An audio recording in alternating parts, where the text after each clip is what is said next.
Good afternoon, good morning, good day, good evening. No matter what time of day it is for you, we want to welcome you to this week's broadcast of the Chimney and Fireplace Success Network. And today, just like every week, we've got a really good episode. Hey, I'm glad to be back this week. Last week, I wasn't able to be on. I was traveling down the Interstate 81 through Virginia, but I watched these two ladies and I thought they did an excellent job. Had a lot of discussion. In fact, it kind of hurt my feelings because they were getting more input from people and more comments and all that. I even sent them a note. I think they may fire me from here, but guess what? I got the control key. So today we're going to talk about monkeys. But listen, I promise you that no animals will be harmed in this show. So if PETA is listening, don't worry. We don't have a course of action that we're going to hurt any animals. We're going to talk about monkeys. And we're going to talk about maybe the 800-pound gorilla that's in the room. Now, one of the things I found out is one of my co-hosts here, Miss Brandy Biswell, is coming up with some really good ideas for broadcasts. And this week is another one of hers because I sent out the other day, hey, what's the topic for Friday? And Cheryl said, well, Brandy had a good one. And it's like, yeah, let's do this one. So Brandy has sent us some notes so we can prepare for this. And I actually talked to her this morning to make sure I understood where she was going to as we start talking about these monkeys, these gorillas, this 800-pound gorilla that's in the room. So Brandy, why don't you tell them a little bit about this monkey on your back? Well, you are never, after today's broadcast, you're never going to look at monkeys. I have a bitty bitty monkey and a big monkey here. This one's a stress ball monkey. You're never going to look at monkeys the same. Okay, never going to look at monkeys the same. So what you're saying is monkeys are going to replace groundhogs for CBC? They might. I don't know. Okay, well, we keep that in mind when we start talking Christmas time. Maybe this year it'll be, instead of having the year of the frustration ball, maybe this year it'll be the monkey ball or something. You never know. So, Cheryl, what's your thoughts about today's broadcast about how we're going to slay this monkey on our backs? Well, I've actually done a little research, which scares me too. But I found out some interesting things. Monkeys on your back didn't start where we're going. So it has grown over the years. And I'll explain that more when we get on the other side. Well, that's going to be it. So we're going to play our intro music. You hang around. We'll be right back and we'll get started. And we're going to talk about how to get these devastating monkeys off of your back.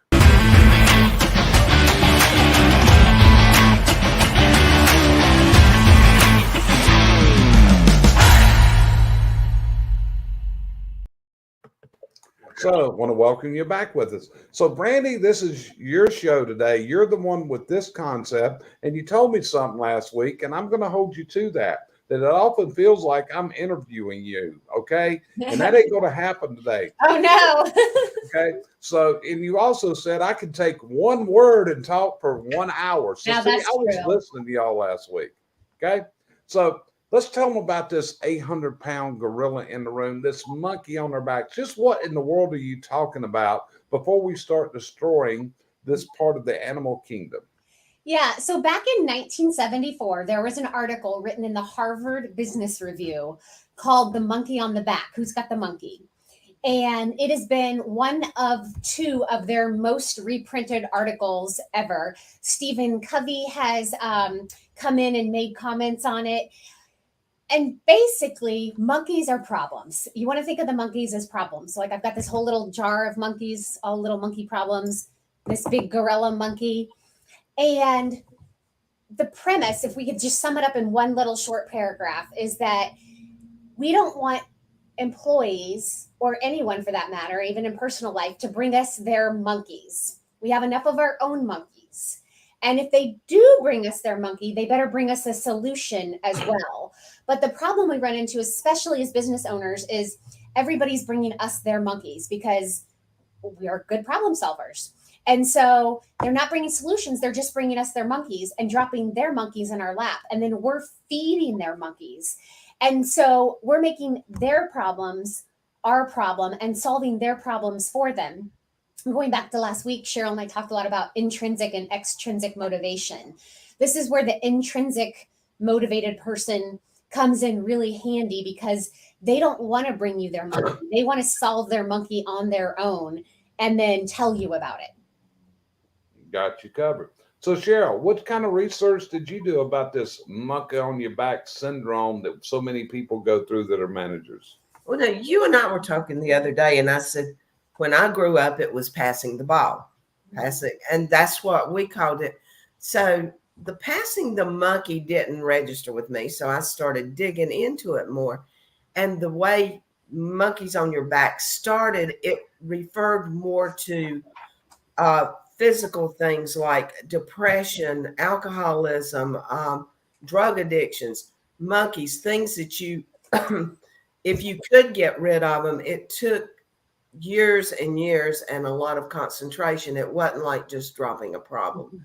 So that was kind of the beginning of it. And then we've kind of centralized because I think the monkeys have grown over the years. Used to a problem, you didn't pass it around like you did. You solved it. There was no one to solve it for you. I don't know about you, Jerry. I'm not going to you, Brandon, because you're a lot younger. I don't know if you ever really had anybody like me to take your problems to. You had to figure them out on your own. Very much so. And the interesting thing was, Brandy said this a couple weeks ago. I was asking, let's come up with some topics for the broadcast. And she came up with this one, monkey on the back. And actually, Brandy, it really didn't catch my attention at that point. But when you said it earlier in this week in our discussion, so everybody knows, I was on an analysis visit. And what an analysis visit is, I'm visiting with a new client. And this was a client that was not in the chimney or fireplace business. Some people may not know that, but we work in other industries besides just this. And it's kind of interesting. So Brandy is actually becoming a mosquito expert at this point in her life. She knows more about mosquitoes than she probably ever imagined from working with a mosquito franchise system that has operations all over the country. But as you said this the other day, Brandy, it hit me because I was actually in the office at that time. And what I was able to do was observe, which I was there to do. But one of the things that stuck out to me, when I do an analysis, there's certain things that jump out at me, and they are lean movement, they are efficiency, they are waste, they are software, the marketing, there's a lot of things. But all of a sudden, I started paying attention to something this week in that office. And the problem was how often the monkey jumped on the supervisor's back. Okay. And this was in various ways. It came in through phone calls, it came in through text, it came in through emails. It was all, or someone walking in the office. And what happened is, as soon as this happened, then the world halted. The world just stopped because now we got to deal with the problem. And the problem overall is the person that brings this to the supervisor, to the manager, doesn't know how to handle it, or possibly they know how. And as I watched this, I was able to watch people coming with this monkey, not for someone else to solve the problem, rather to get affirmation of what they were doing was right, or perhaps it was permission, or maybe it was agreement.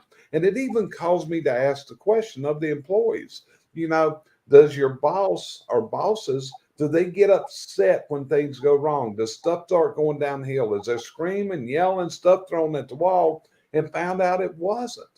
But now, at the same time as I went through this, Randy, one of the things I key on is SOPs. And one of my sayings, if there's a problem, if there's a mistake, it will roll down to three answers. Number one, there is no SOP. Number two, their SOP is wrong. Or number three, someone did not follow the SOP. So as I went deeper, now I'm pulling up the SOPs because I have access to all this information. And then where it was, we didn't have the processes. What our buddy Al Levy calls the manuals. We didn't have it. Everything was right here between our ears. So as I do my, when I'm finishing up the visit, I sit down and we have a debriefing. And I'm taking out a flip chart and I'm holding it down. And I didn't have a flip chart holder, so I actually laid it on the table and I'm talking. And you ladies know how I do. I'm talking, I'm moving stuff around and all this. But, we got all these different problems, but when it narrowed down, the basic problem to fix everything is we got to take what's in their heads, the owner's heads, and we got to lay it down like Josh Kelly has done in his wiki pages. Okay. So that's been kind of my thoughts this week as you brought up this monkey on your back. And in fact, we did a graphic for this, and I sent out 2 graphics for them for today's show. One showed a cute little monkey on their back, and the other was this 800-pound gorilla on their back. Now, the choice was we went with the cute little monkey, just like because Brandy's in the cute little monkeys. That ain't a big monkey you got there, is it? I have little bitty baby monkeys and big monkeys. Now, wait a minute. So you're saying your monkeys, Bill, they have babies? Yeah, I have a whole jar of babies. Right. So is that what's happening in an office? Yeah, so everybody in my office has these little monkeys now. And I appreciate you giving me credit, although I will say I can't really take the credit. What happened was my husband was reading a leadership book, and he was wanting to debrief with me on it. And he said, have you ever heard the expression monkey on the back? And you know me, I'm that intrinsically motivated. I've got to know as much about everything as possible. So I'm like, no, I haven't. So then I went researching, and that's where this whole idea exploded from. But I had to take a monkey to my director of operations the other day, and I literally took this to him and I said, I need to give you this monkey. And so I was actually the one giving the monkey. What I find, see, Danny has a whole barrel. Yeah, that's this good visual, Danny. What I find is a lot of times, more often than not, it's even just that grit and that tenacity with employees. So a lot of times what I find is they'll have a task and they'll look into it to a certain extent, and then they'll just give up and try to bring the owner the monkey instead of taking it that extra mile to find the answer. And just as you said, then the owner of the company has to stop everything and deal with this huge gorilla in this case, and they can't do their own jobs. So you guys know, I know you guys know this book, you may even have it on your bookshelf, The 1 Minute Manager, right? Well, there was another book written called The 1 Minute Manager Meets the Monkey. And so I wanted to go over in this, they go over 4 rules for managing your monkeys. So maybe this will help out our gentleman here with the barrel of monkeys. And so the first one is describe the monkey. So it says the dialogue between a manager and a staff member must not end until appropriate next moves have been identified and clearly specified. Because what happens is somebody brings us a monkey and they just expect us to have that monkey jump on our back, and then we have full responsibility for it. Instead, we need to have them keep their monkey, but empower them, feed them in their monkey so they can make the right decision. Assign the monkey. So all monkeys shall be owned and handled at the lowest organizational level consistent with their welfare. Number 3 is insure the monkey. So every monkey leaving you on the back of one of your people must be covered by one of 2 insurance policies. Either recommend and then act, or act and then advise. And then number 4 is check on the monkey. So proper follow-up means healthier monkeys. Every monkey should have a checkup appointment. So if somebody is trying to bring you their monkey and we're giving it back to them and with recommendations, then we need to check up and, hey, how did that task go with that monkey? But this is something, so in my office, we do homework. We have homework. I give my clients homework. We have a word for the year. So our word, and I've said this on here before, for 2022 is initiative.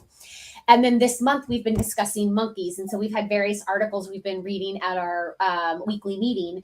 And I've given everybody some little monkeys, and Jeremy has a jar of monkeys so that it can be a visual for us during the day. If we have that problem and we have that inclination to take the monkey and make it somebody else's monkey, we have that little visual that, hey, maybe I need to try to solve this problem on my own and not make it somebody else's monkey. Well, I got to congratulate you, Brandy, because you just did something that other people should do. And you may not even notice it, but what you did is you gave credit for a great idea to Jeremy.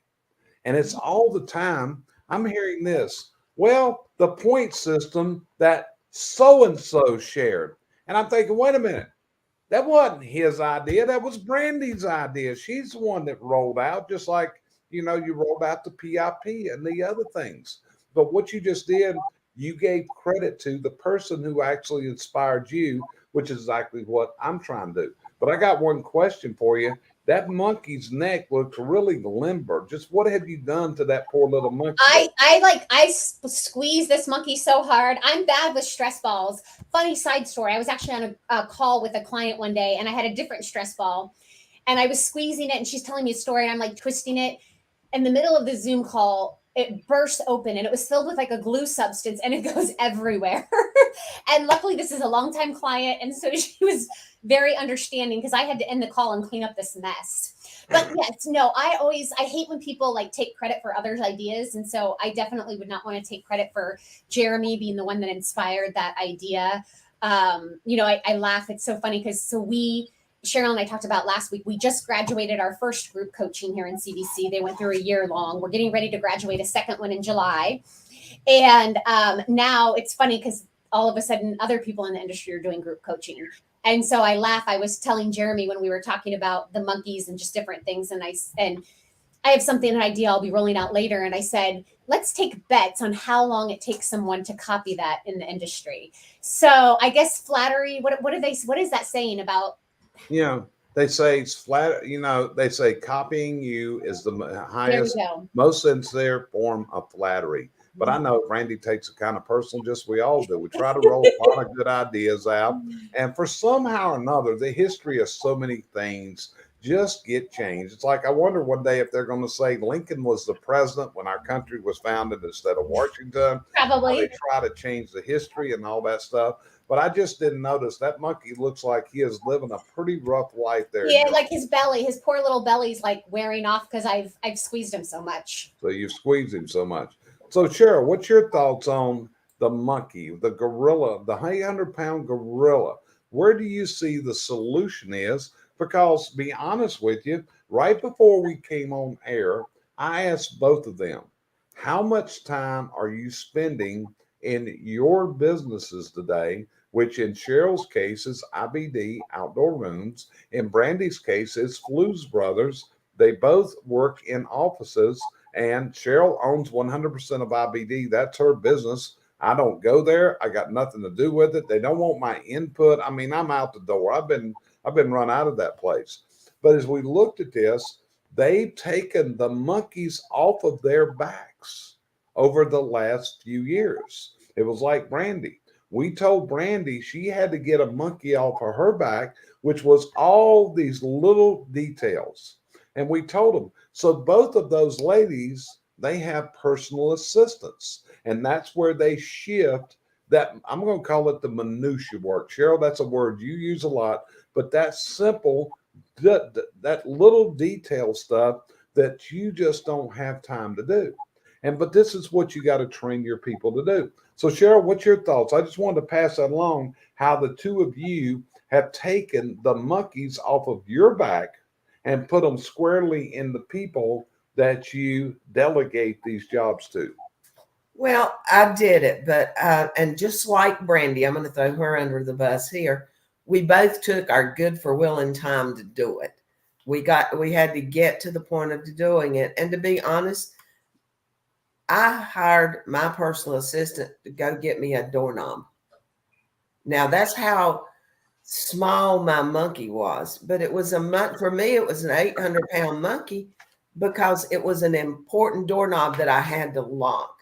And it was always on my mind. And so a lot of us, everybody thinks when we're talking about this monkey, it can be a small problem, but it can be a huge monkey because it's important. I think the size of the monkey grows with the importance, not with the size of the problem.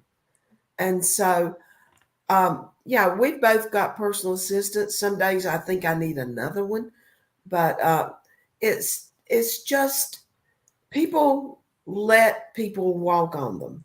They call in, my guys at work. No, you're more than welcome to come into my office or text me or whatever with your monkey, but you better have a diaper to change it with, because I want a solution before you walk away. It may not be correct, but at least it's a start. I know they have started thinking about it. And if you can start diapering the monkey, I can help you raise it. Well, just so y'all know, I heard some whimpering over in the corner a while ago, Brandy, and it's your fault because Chucky thought that monkeys Should may be be getting replaced. to replace groundhogs because, and that's a funny thing because as we look back in my company, we started using groundhogs many years ago. And what we were talking about with the use of Chucky and the groundhogs was the idiocracy of doing the same thing over and over and over again. And often this is what comes. So like I said, in this week, I kind of put your theory to the test and finding out, okay, so how do you take what's in your head and how do you build the reassurance of the people that you trust them? Because this is the whole thing. Because one of the things that really ticks me is to be doing business, to go to a restaurant. And Cheryl will tell you, I'm kind of a picky customer. Okay, look at her shaking her heads. Okay, when I go to a restaurant or I am doing business, I'm sorry. I expect you to do what you say you're going to do when you say you're going to do it. I'm Okay. laughing because I've heard you at the McDonald's drive-through yelling at the lady as she's closed the window and you need your jelly. Well, it was like I had a flight out of here on Monday, and we've got an influx, and it's like animals are eating us up. But we got carpenter bees in a pergola, so we had set this up weeks ago, and the bug man's supposed to be here between 8 and 10 a.m. Right? Guess what? 10 and 12. Yeah, and 10 and 12. 10 and 12. Okay. So I was mistaken. I thought you it was 8 to 10. So guess what I do? I back out of the driveway and here comes Mr. Bugman. And Mr. Bugman gets out of the truck and I said, "Hey, dude, you're late. And I got to get to the airport." So I pointed at the pergola and I said, "Knock on the door. That up there is the problem. There's where the carpenter bees are. And you go to the door, they'll let you in." It says, "Is somebody in the house?" "No, I just told you go to the door and there's nobody in there, buddy." Okay. It's like, but it is. But the problem is, if you go to a restaurant, what do they say? Would you like to speak to a manager? And you're thinking about this, is that all that guy is doing is coming out to take care of a dissatisfied customer? And why is the server not taking care of that issue? Right. So there you go. It's more of that, as Danny said, you end up with a barrel of monkeys. You end up with this barrel, but I also have these words I use all the time. It's a self-inflicted wound. You do it to yourself. And maybe it's not trusting the people. Maybe it is not giving them the authorization. Is it not giving them the training? There's something there. So, Randy, what's the answer to kill this monkey? And again, if you're listening to me, I just You want said to kill words. the monkey. Yeah, I just said words that could be held suspect here in social media. So let's change that. I apologize to PETA if I said kill the monkey. So how do we evacuate and move these monkeys to the next door neighbor where he got the monkey infestation? Well, we each have monkeys because we all have issues. It's just the idea is we want to feed and keep our own monkeys and not give them away to other people. But I'm glad you brought this up because monkeys are not necessarily bad. And monkeys are an opportunity, they're a coaching opportunity. And so we talk about this a lot. So people don't want annual reviews anymore. They want to be coached on a daily basis. One thing that shocks me about our clients that continues to shock me on a daily basis is I will be working with a new company and I'll be letting their CSRs know, I'm going to meet with you on a weekly basis and I'm going to be critiquing your scorecards and going over stuff. And I figure like they're going to take this like in a not great way. Pardon me. And completely the opposite happens. Not only do they love it, they want to meet with me more and they want more feedback. Like with some of them, it's like I can't give them enough feedback. They want to be coached. And so monkeys are a great coaching opportunity and a great opportunity to look at, have we failed? Have we not given them the right tools? Are they just that person that's not confident? Is it a bad culture, like you mentioned? Are they in fear of being reprimanded? So in this same article, it talks about when reprimanding somebody, which I don't like that word. One of the things that Jeremy brought up to our staff in the articles that we've read is they use the word subordinate. And Jeremy thought that was an archaic term. And I agree, although I will say that like one of my favorite podcasts, manager tools, they still use that word, but I don't like that word. We're a team family here. But anyway, back to the 4 rules. It says, first of all, you can only reprimand people that have the skills to do the job that you're asking them to do. If they don't have the skills, you shouldn't be reprimanding them. They need to be in a different position or not there at all. So when reprimanding, remember these 4 rules. Do it as soon as possible. Don't have reprimands in a gunny sack and dump them on your employees 6 months later. That's like just dumping all your monkeys on them when you do that. And I think this is something people really struggle with because, especially as owners and managers, we don't like to necessarily give that coaching or that feedback. It's uncomfortable. Number 2, be as specific as possible. Tell the person exactly what she did wrong. Now, what we like to do around here is if you want to bring us your monkey and you have a question about it, we like to turn it back on you and say, well, what do you think the right answer is? Or what would you do? And that's how coaching should always be. You should always be asking more questions and giving answers. Number 3, tell the person why you're disappointed and how you feel, which goes into number 4, reaffirm the person. You might say, the real reason I'm upset is because you are better than this.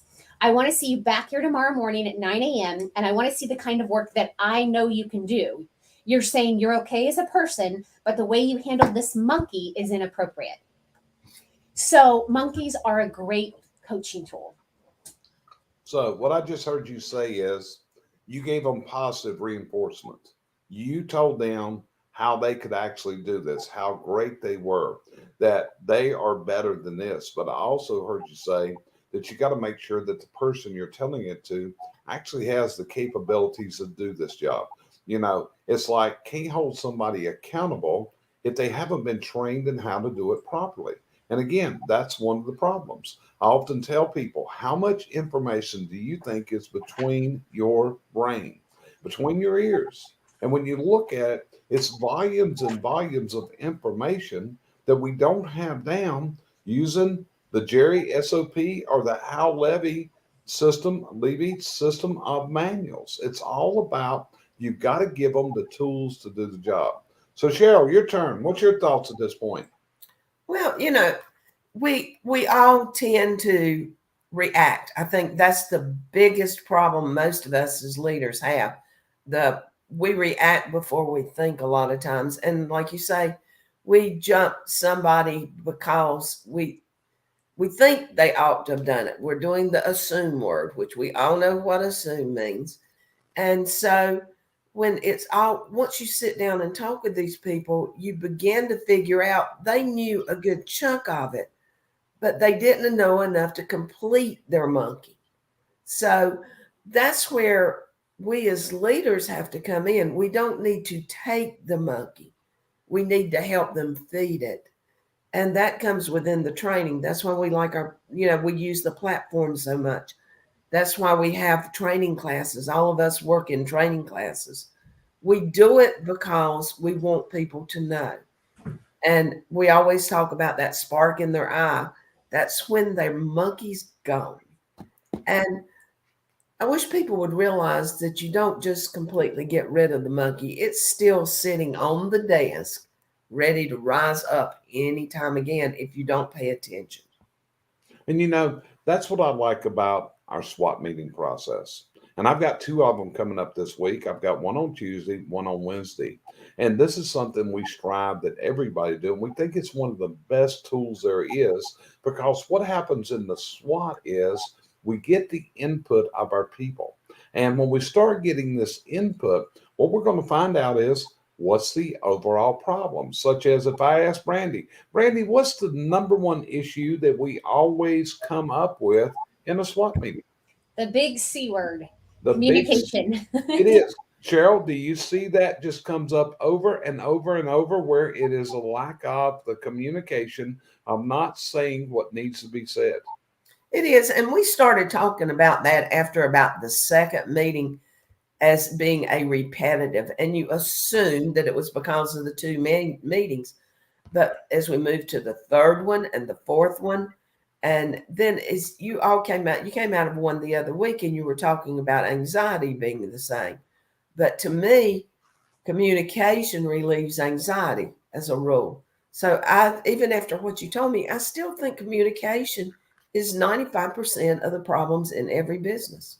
It does. And Randy is communicate. And there's a little Chucky too. I got my own little squeeze balls, and his hot top hat's dead on the money. But I've noticed people when I give these out a lot of times, they end up tearing the top hat off a little Chucky. I I've finished seen it with like teeth marks in them. I've gone to clients and like their Chucky's got like they've been biting on Chucky's hat. It does. They mark up, they give him buck teeth and all this kind of stuff. It's unreal. So is this part of the system to get these monkeys off our backs?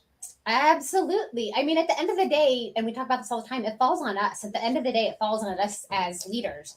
And part of that goes back to, did we hire the right person? That's why Cheryl and I spent so much time last week talking about, I want to hire somebody that has a high intrinsic motivation, because they're not going to be as inclined to bring me their monkeys. Yeah.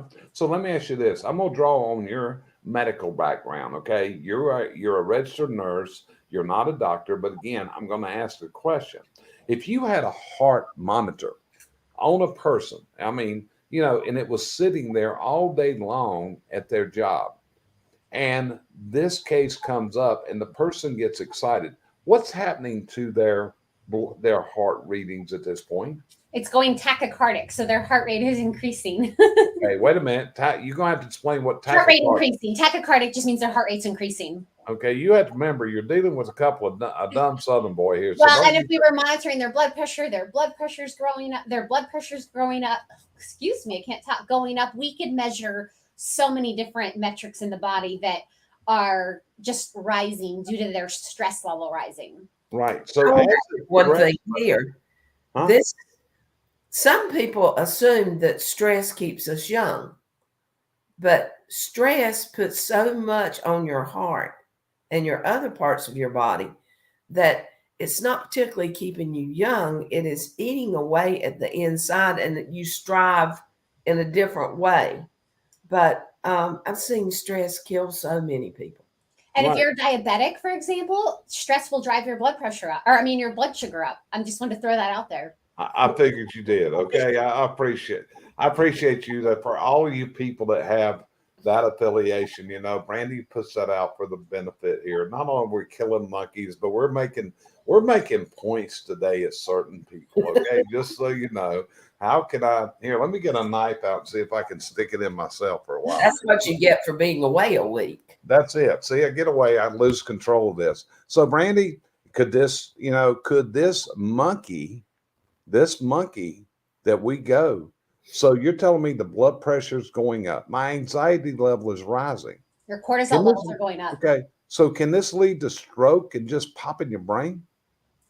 Well, yeah, it depends on, there's two different types of strokes. It can lead to one type of stroke, and definitely heart attack, metabolic syndrome, the list goes on. But work stress, we spend more of our lives at work than we do at home, will prematurely age us and can always kill us early. Okay, got you covered. So we're not just doing it for our mental health, our emotional health, or everything else, but it also comes true that if we have a stressful day at work, okay, we're an owner, we're a manager, and we come home, this is going to be the person that's more prone to kick the dog coming in, right? This is the person that's kicking the dog. Take it out on their spouse, take it out on their kids. Yeah, so it creates an unhealthy home life. And before long, the wife starts saying, hey, you need to get a job. You need to sell that place and get a job. And it all comes from that little bottle of monkeys you got right there on your desk. Yep.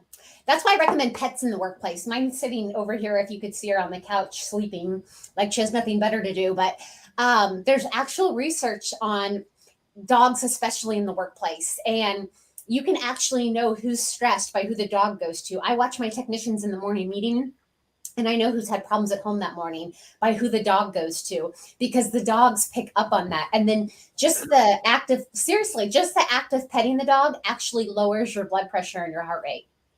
So your dog is a heart monitor reading device. It is. Absolutely. So Cheryl, what's your additional thoughts on this? I mean, I've seen Bubba and Abby come and jump on your lap when you've had a stressful day. I mean, they sit here with me all day, as Bandy's is. They're both here. But I know a lot of times you asked why I continually hold them.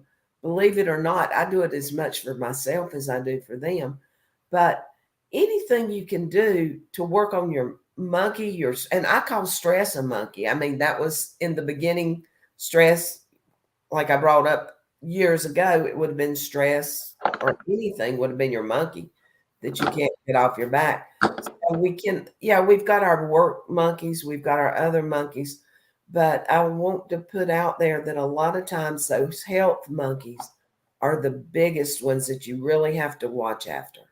So it's kind of like my bobblehead, and his head just run. That's what's going on. So if you've never seen it, this is a Jerry bobblehead. Okay, there's very few of these in existence, Randy, but there's two of them sitting here, and I broke one. Then I got this in. Cheryl didn't want hers. I don't think she didn't want to remember it was a bobblehead. I felt sorry for you. You broke yours. Yeah, I did. So Cheryl, anyway, draw a little glucose monitor on that bobblehead's arm. that's what your head feels like. But that's what's going on. It's just like that. Whenever this anxiety goes, your head's going, your mind's going, and shaking right in there, and those are the problems. But the key thing, and remember, look at these monkeys. Think for yourself. And this is one of the things we used to advise clients, and I still do. Have you ever simply sat and taken a notebook and put it on your desk and write down every time you get frustrated? Every single time that you get frustrated in a day. Do this for 2 weeks. And what I want you to look at after the end of 2 weeks is see how many times did the same crap frustrate you? How many times did you go through that pain over and over and over? And that's the principle of old Chucky here, which is, hey, if you keep doing the same thing over and over again, expect different results. So you got to kill these monkeys. So let's give them a solution. Randy, what's the prescription to eradicate the monkeys? Peter's going to be all over my case on this video is not going on YouTube. It's getting cut. I can see it now. I can see it now. Cruelty to animals. We may have picketing in front of our office later today, Well, the thing of it is keep in mind, your employees aren't doing this on purpose. We don't have these devious people that work for us that are like, ha, ha, ha, I'm going to take brandy on my monkeys. So they don't realize they're doing it. And so that's why we've been talking about it so much here at Blues Brothers and have the visuals. And I will tell you that we've had a lot less monkeys on our backs since we've had this and since we've talked about it, because it's just a lot of it is just bringing awareness and attention that, hey, this is a problem that you have all the tools and you're perfectly capable of solving. And you're bringing it to me to have me to solve it. So it's just bringing that awareness, I believe. Okay, so I need you to put on your calendar. I want you to remind me of monkeys in November. Because I have a plan for monkeys at the end of 2022. Perfect. I've just already put it together. I know what we're going to do and what our clients are going to get this year to make them think of us at Christmas time. Okay. Perfect. So make sure and remind me when I'm grasping for what's that magic idea this year. Last year it was the frustration ball. Where's your frustration ball at? Mine's at my other office at home. But if I would have had a monkey suit, I would have worn it today for this broadcast. Okay, so you want to wear, maybe I'll put my groundhog suit on one day, put the groundhog head on and all that. Look at my wife. She's just really smiling right now when she thinks about the groundhog suit. Poor Cheryl. Okay. We have more groundhogs here than it's just the way it is. Okay, so Cheryl, what about you? Anything else from you on how to eradicate the monkeys, the chaos, the groundhogs? Because it's all basically the same. And I like the way that Brandy has divided us up in the little monkeys, like she talked about, and getting rid of the monkeys. So I think it's been a great subject matter. So what's your thoughts on this? I really think we start with training. We make sure that people know what they're doing.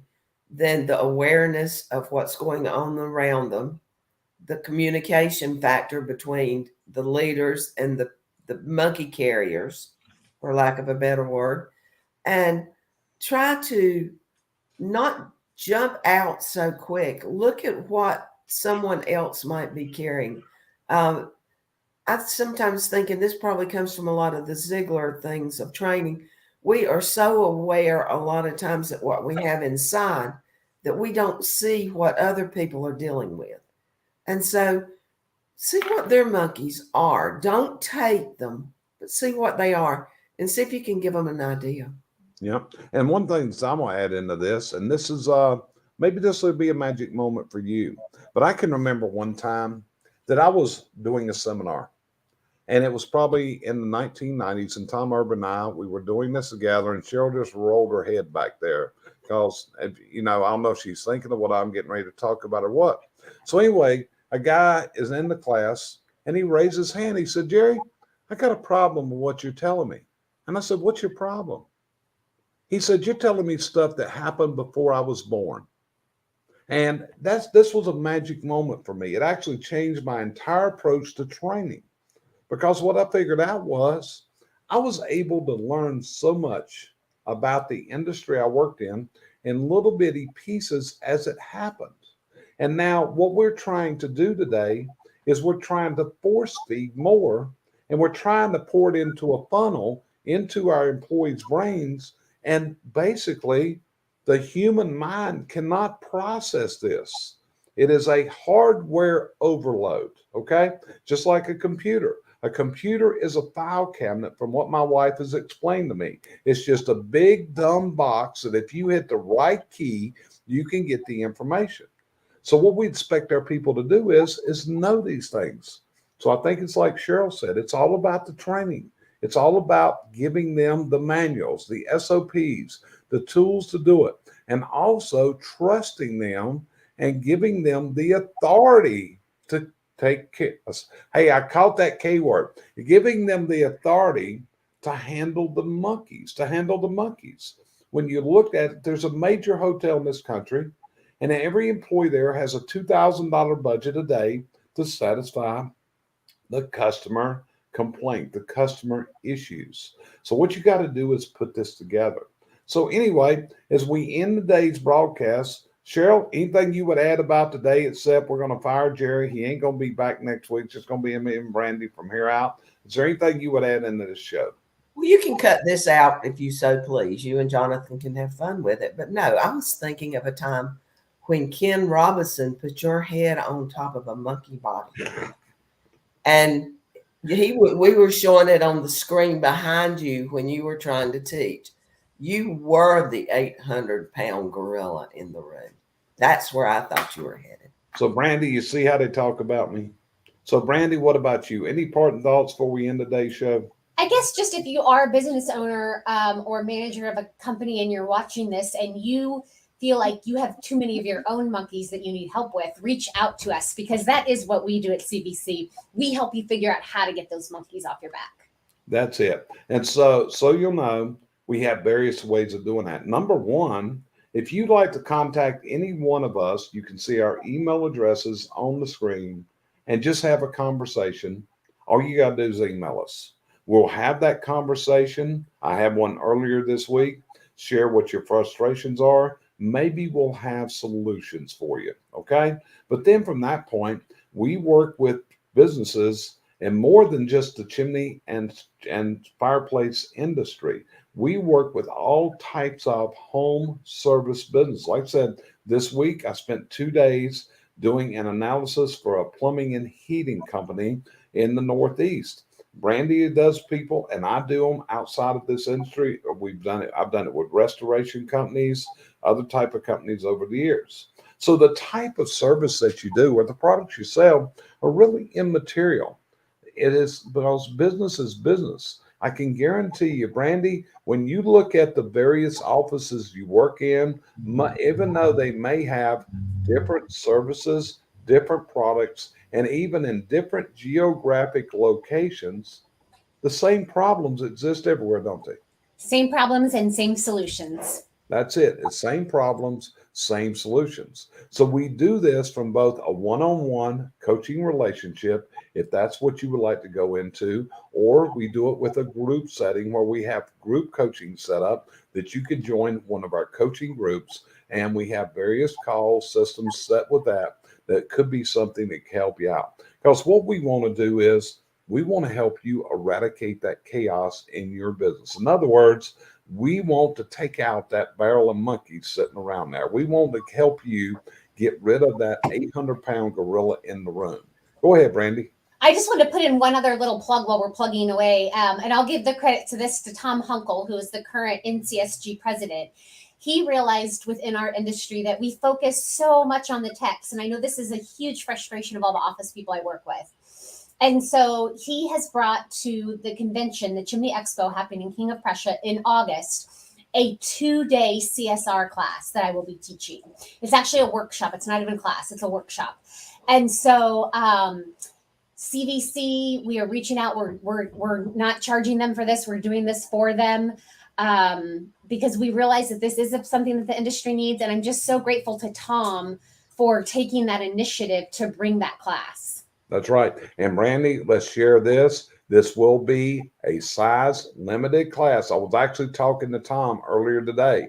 This is not going to be 100 people. This is going to be, I think Tom shared with me, 16 people are going to be in this class. Is that correct, Brandy? Max, yes. 16 max. So Brandy can do her magic with you. So one thing is, in the class that she's doing there, that's what she can also do in her office now. What we're doing is Brandy is now doing CSR dispatcher office training in Kansas City in her office. So that's another way that we can help you. So no matter what your problems are in business, we offer you, we feel, is the best team there is out there, because there's more than just us. We got Bob Wise out there doing things.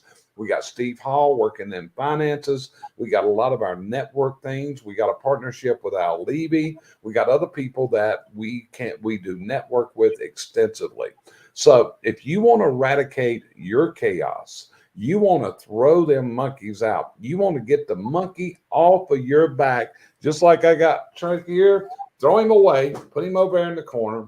We can handle this. And again, at the end of this show, CBC does tell you that no live animals have been harmed in the production of this week's episode. Or killed. No, none were killed. None have been eradicated. All that because I understand that Ringling Brothers no longer has Animal Act. So we want to clarify, we're dealing with inanimate stuffed objects here and things like that. Okay.